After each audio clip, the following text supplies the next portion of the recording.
Let's speak to Aaqil Ahmed, former head of religion at the BBC, now Professor of Media, Bolton University. Aaqil, good afternoon to you. Good afternoon. Nice to have you with us. You know how it works in the top tiers of the BBC. You've been a very senior executive there. What would you be encouraging the BBC to do right now? Well, I think they're doing the right thing. I think you alluded that yourself in the sense they've actually done what they can do. They've done an investigation. The investigation's still ongoing. They've ramped it up since they had the conversation with the Sun newspaper, obviously on Thursday, and now they've actually had to pause that investigation because of the police saying, you know, obviously that they want to assess and look at the evidence themselves.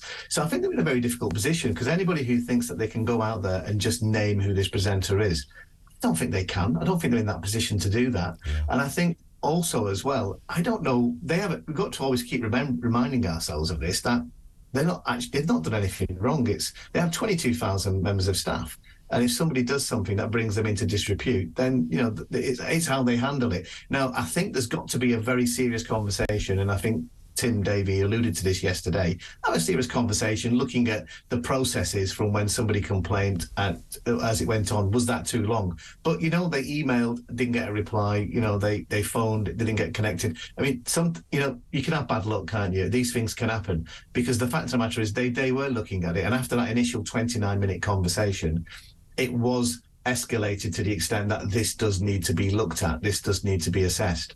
So they were going through the processes, but unfortunately they've been a bit unlucky in the sense that their email wasn't replied to and the phone didn't connect. Now, I don't know why, I don't know any more than that. That's what I do know. But I also know, as Tim Davie said, 250 serious investigations in a 6-month period. This isn't a huge department doing this. There's a lot of people, and they'll just keep going back and going back. And importantly, he did say it hadn't been closed down. But if you might think in that particular, I mean, this almost feels like old news now, because this story is moving quite fast. But in that particular example that Mr. Davie responded to about, you know, we did reply to an email and we didn't get a response, or we tried to call, etc. But we didn't speak to the presenter for 7 weeks. Now, bearing in mind, Aaqil, the seriousness of these allegations, then you might think it was absolutely urgent that they spoke to a presenter who was potentially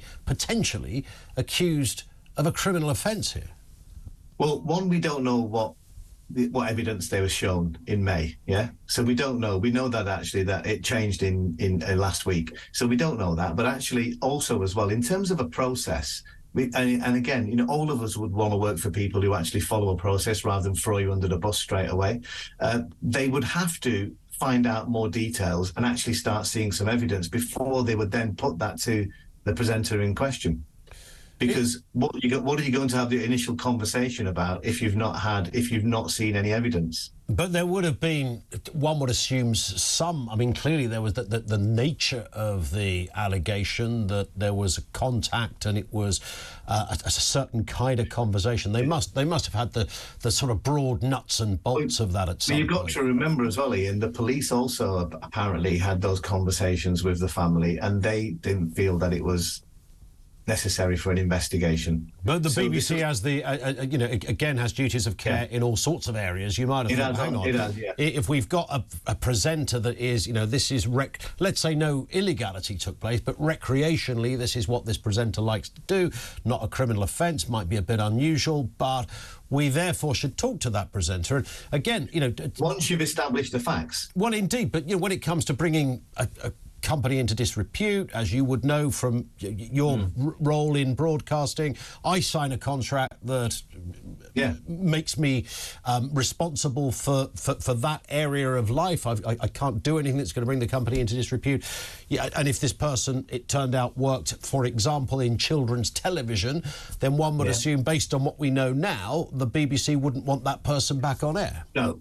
But what we got to remember as well is, and this might sound really boring, but it is a fact. You know, you do have to establish the facts before you can actually have a conversation with somebody. In terms of the duty of care to your employee, you know, you can't just wade in. You know, you need to know what the information is. Now, if you've reached out to say, yeah, right, you know, initially that was a conversation, remember, on the phone. So there's no evidence, there's no physical evidence. So what they're doing is then getting in touch to say, we would like to talk to you further.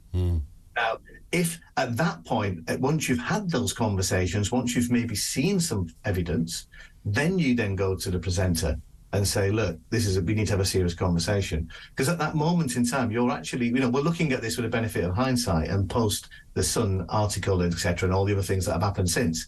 So you have to think about what it was like in May. Now, there is another question, which is around that time, you've got the Phillips Schofield story happening. So you think that there might be more haste in terms of trying to deal with it. But I think the fact that they didn't get back is an issue. And I also think the fact that you have 250 cases investigated in a 6-month period is an issue. And also, I imagine around that Philip Schofield time, there would have been lots of other stories, and you don't know how real they are, which is you have to assess it. Because can you imagine if you work for an employer who basically comes to you when any allegation is made and then just confronts you with it without actually doing any due diligence and investigation themselves? Do you think the BBC can come back from this, though? Because it may well turn out, if everything is as we've read, then the BBC could have some real egg on their face here, Aaqil, couldn't they? I think a lot of people could have. I think, Ian, I think a lot of people could have, because I think the Sun newspaper as well are in that same boat, because they haven't published any information. They haven't. There's no redacted evidence that you would expect to normally see when they have one of their kind of gotcha moments. They've then published this whole thing where they say the BBC have to run a proper investigation. Some might argue, shouldn't you have done that before you put this on front page news, and then accused the BBC of being liars? So I think the BBC, the Sun, everybody involved, the families of the family of the first kind of person involved in all But the Sun are reporting this, though, aren't they? The Sun are reporting the concerns of two worried parents. I mean, they would have had to stand that aspect of the story up from their own position. Otherwise, they would be in legally dicey ground. So they're satisfied. Their lawyers, it would have gone through, as you well know, it would have gone through teams of lawyers before they even reached the front page. That. So why have we not seen any evidence, redacted evidence, that they say they have? Do you think the BBC now will, in the next 24, 48 hours, be forced to come out and move this on in some respects, even if that means naming the person? Well, the story changes every few hours, doesn't it? So what I say today will mean nothing in tomorrow. But I would say this, that actually I don't think, as we stand today, the BBC can name the individual, because actually the police have asked them to pause their investigation while they assess the information. So I think that process has to happen. Yeah. They'll also be, quite understandably, watching and analysing what is happening if there are any more cases.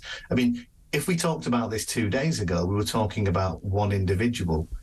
Now we're talking about 3 or 4. Now, I don't know how serious some of the other allegations are. I mean, there's breaking lockdown restrictions, etc. But as we've seen from our own Prime Minister and those parties, that's a slap wrist and a fine. So is it enough for it to be front page of a newspaper? So I think the BBC aren't in a position to start naming, because it would get in the way of the police assessing the information. So we'll have to see what happens and how many more people come out.